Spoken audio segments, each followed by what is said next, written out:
Rendez-vous était pris ce jeudi 19 juillet 2018 à la grande salle d'audience A de la Cour d'appel de Cotonou.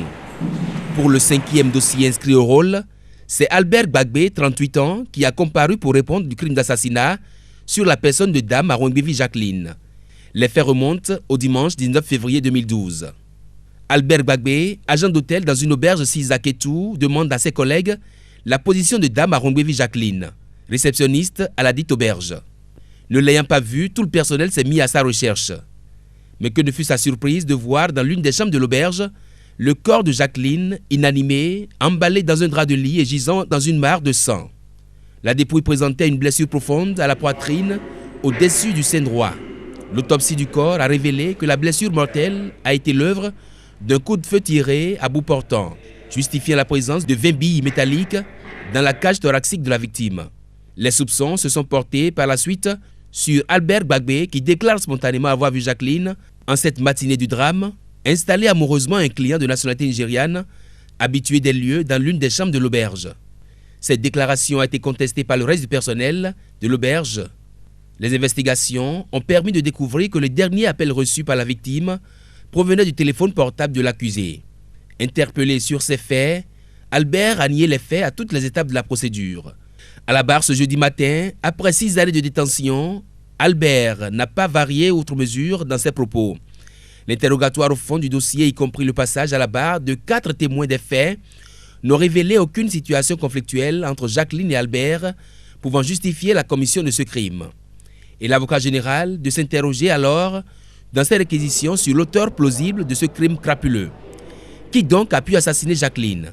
La conviction de Marc Robert Dadaglo, représentant le ministère public, à cette audience est établie quant à la culpabilité de l'accusé qui, assure-t-il, a vainement tenté d'orienter l'enquête sur une piste, pensant pouvoir se tirer d'affaire. L'arme du crime n'a pas été retrouvée. Personne dans l'auberge ce dimanche ne confirme avoir vu l'auteur du crime. Et c'est ce qui fonde l'avocat général à dire que seul celui qui s'est préalablement assuré de la non-occupation de l'une au moins des chambres de l'auberge peut se permettre de tirer un coup de feu dont le bruit a été entendu par une femme du voisinage immédiat, elle aussi présente à la barre. L'avocat général soutient que l'accusé Albert Gbagbe a bien mûri son stratagème, qu'il n'y a l'ombre d'aucun doute sur son implication dans la commission du crime, pas de circonstances atténuantes, avant de requérir sa condamnation à la peine de 20 ans de travaux forcés. La plaidoirie de maître Gabriel Archange Dossou, avocat commis d'office aux intérêts de l'accusé, va relever une série de failles tant au dossier que dans la conduite de la procédure ayant abouti à la mise en accusation de son client. Non, les moyens de notre défense, ce sont les preuves légales, ce sont les preuves prévues par la loi en l'espèce. Voyez-vous, nous n'avons pas d'expertise balistique dans ce dossier. Nous n'avons pas d'expertise psychiatrique, sinon légale dans ce dossier. Nous n'avons rien qui puisse parler. Nous sommes allés de déduction en déduction. Si ce n'est pas l'accusé, si ce n'est pas les autres qui ont été pris avec lui, qui ont été placés sous mandat avec lui, c'est lui. Et vous voyez, de déduction en déduction, on en est arrivé à sa condamnation. C'est dommage. L'infraction pour la défense de Gbagbe Albert n'est pas constituée, ce qui postule son acquittement pur et simple. Et le doute épais qu'elle y a décelé devrait profiter à son client, surtout que c'est la matière pénale. L'avocat général a parlé plutôt d'indices concordants. D'indices concordants, ça n'existe pas en matière pénale lorsqu'on se retrouve devant une cour de cette envergure-là.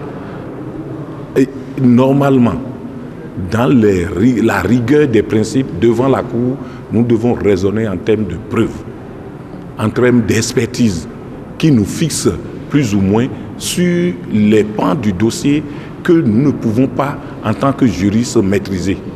Est-ce que votre client était déçu, lui aussi? Il est bien entendu déçu. Il est déçu parce qu'il n'a pas commis cette infraction-là. Il n'a pas commis cet assassinat-là. Mais à la fin, la cour présidée par Eliane Guézonoutaï coupe la poire en deux. 10 ans de travaux forcés pour Albert Gbagbe, né en 1980 à Toviklen, dans le Koufo, reconnu coupable d'homicide avec préméditation. Les juges de la cour d'assises, faisant parler leur intime conviction, ont pu condamner mon client. Mais l'intime conviction non plus ne repose pas sur du néant. L'intime conviction s'appuie sur des faits.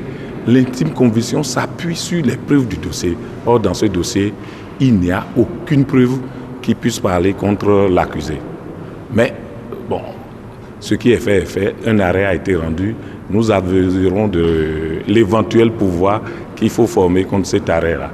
Le père de la victime, le sieur Arwangwevi Yaovi, reçu en sa constitution de partie civile, n'a pu apporter la preuve des prétentions qu'il évalue à 5 millions de francs CFA. Il sera donc purement et simplement débouté. La cour était présidée par Iliane Gezontaï, assesseur, Jules Chabimouka et Hamzat Goté, avec le concours des jurés, et à la plume de l'audience, Louis Hungbo.